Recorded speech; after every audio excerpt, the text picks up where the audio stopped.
All males wanted her, but she likes me. Judson Aslan expected a boring contract with generous pay and mediocre martinis. He did not expect to be intercepted in the corridor by a nervous, blue-skinned beauty carrying an aggressively large smoothie. "Imbi, so sorry, I didn't mean to startle. This is for you," she said in a rush, thrusting the glass toward him like it was diplomatic cargo. "Welcome to Orbital Hub E9 Kappa. I'm Sala. You're Judson. Obviously." Judson took the smoothie mostly to avoid spilling it on his boots. Thanks?" Sala nodded too many times. "I've been expecting you." He arched an eyebrow. "Oh?" She winced. "Not in a stalker way. I'm part of nutrition services and your docking schedule's been posted on the internal logs for 3 days. I mean, not public logs, but I have clearance. For reasons. Food reasons." He eyed the drink. "And this is?" "Enhanced rehydration substrate with stamina additives. And berry." She hesitated. "Also, I may have practiced giving it to you. Once. Twice. 14 times in the mirror." Judson sipped. The smoothie was thick, sweet and unexpectedly spicy, like someone blended a mango with a cinnamon stick in some extremely well-intentioned lust. "Well," he said, licking foam from his lip, "you've got talent. This is suggestive." Her smile wobbled.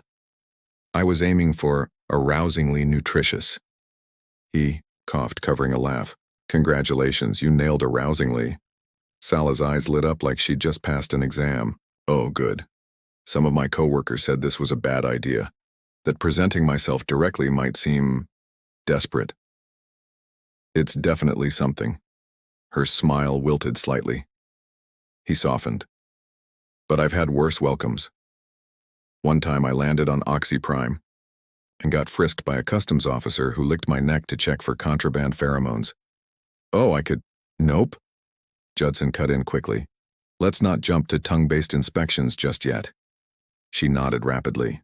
"Yes, right, sorry, I've been researching you. You're the Judson Aslan, robotics genius, pleasure droid whisperer, Zalari princess seducer." "I also fixed her yacht's cooling manifold," he said dry. "I watched the footage," she said. 6 times, he laughed.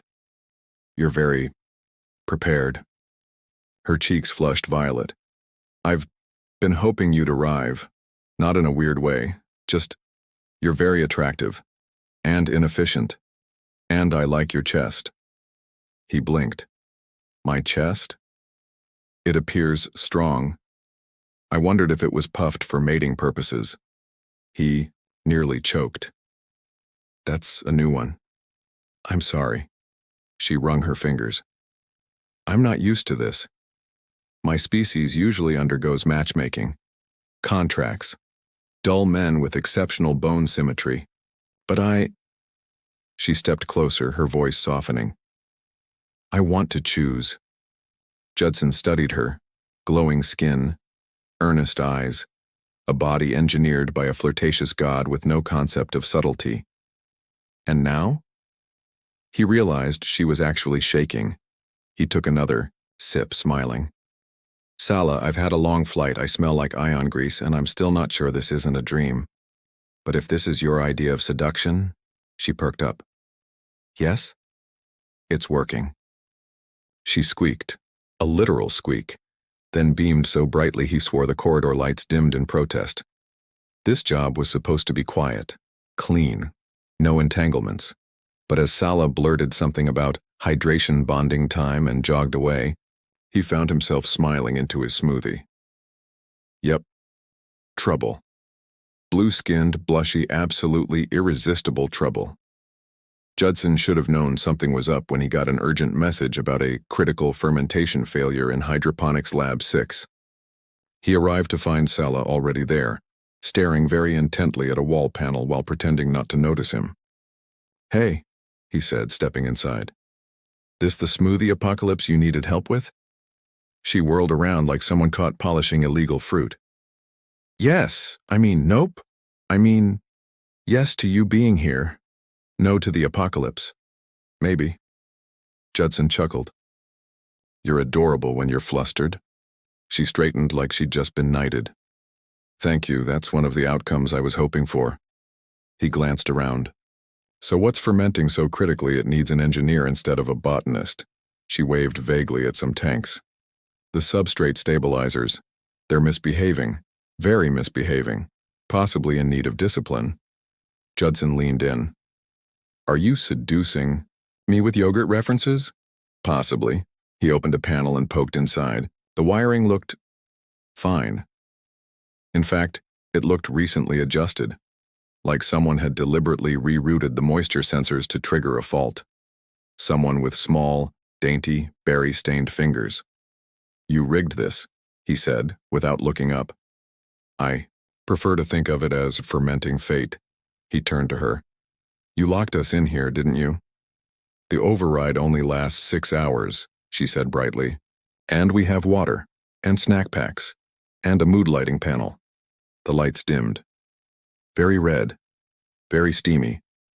Judson blinked. You programmed mood lighting? I read it was an aphrodisiac for humans. Also, you look really good in backlight. He leaned against a tank. You're very determined, she nodded. My species has a biological imperative. When we reach fertility, we yearn intensely. It's emotional, not just physical. I've tried resisting it. But then I read your service record and saw your forearms, and it was over. You're telling me you've got hormone-fueled cultural matchmaking instincts and you picked me? Her expression softened. I didn't pick your resume. I picked your smile, and your sarcasm, and your walk. My walk. It's very arrogant. In a hot way. Judson crossed his arms, not sure whether to be flattered or deeply concerned. What exactly were you hoping would happen in here? She stepped closer, fingers twisted together, voice suddenly soft and uncertain. Maybe talking, laughing, kissing, eventually observation of your anatomy. He choked. Observation? I've studied illustrations, but I'd prefer hands-on learning. Judson looked at her, bright-eyed, blushing, so hopeful it hurt, and felt something shift in his chest. I'm not some science experiment, he said gently. Her face fell. Nope, of course not, that was a joke. Sala. She looked up. He reached out and brushed her cheek with the back of his hand. Her skin was warm, softer than he expected. You want to kiss me? She nodded, breath caught. You've never kissed anyone, have you? Only fruit. Once a cucumber. That was a mistake. He laughed, then tilted her chin up. Let me help. The kiss was slow, sweet. She made a tiny, surprised noise and melted against him like overripe gel fruit. Her hands fluttered at first, then landed on his chest like she was trying to commit it to memory. When they pulled apart, she whispered, You taste like cinnamon and ego. Your fault, he said, dazed. You spiked my drink. She grinned, cheeks flushed. It worked. Oh yeah, he murmured. We're definitely fermenting something. Judson wasn't sure what he expected when Sala invited him to review flavor optimization protocols in her private lab kitchen.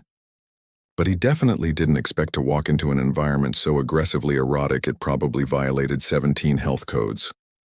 The lights were dimmed, the counters gleamed, and Sala stood at the island in a skin-tight lab apron. Nothing else, visible underneath, whisking a bowl of something glossy and chocolate-colored like it owed her money. She looked up and smiled. Welcome. I'm preparing a mousse. Judson's brain short-circuited. You're gonna have to define mousse real fast. Aerated stimulant compound, she said brightly. Base of dark fruit, caffeine, and... She tapped a bottle. 2 drops of Ovient virility extract. That sounds potentially illegal. She shrugged. Only if administered without consent. But I measured your biometric responses last time we kissed. You want me? He raised a brow. You scanned my arousal with a kiss? Your pupils dilated 18%. Heart rate up 11. Body heat increased across 5 erogenous zones. She leaned in slightly. Your neck got especially responsive. Judson rubbed the back of it. Okay, wow, you might be the hottest nerd I've ever met. I'm trying very hard, she said. Would you like a taste? He stepped closer, half hypnotized by the way the mousse shimmered under the lighting. She dipped a spoon in and offered it to him, hand steady, eyes hopeful. He tasted it. Spicy. Sweet. Slightly sinful. That's unfairly good. She licked a bit from the corner of his lip, so casually it felt like she'd forgotten how boundaries worked. He froze. Salah? Yes? If you keep licking me without warning, I'm going to lose my professional composure. She tilted her head. Should I warn you before I lick your chest or just proceed directly? He stared. That was not a real question. It was. Judson stepped in, crowding her back against the counter. You really want to do this? I've calibrated every aspect of this lab for maximum seduction, she said breathlessly. Even the humidity. Also, I've been fantasizing about your torso for 4 days and I'm running out of fruit analogies.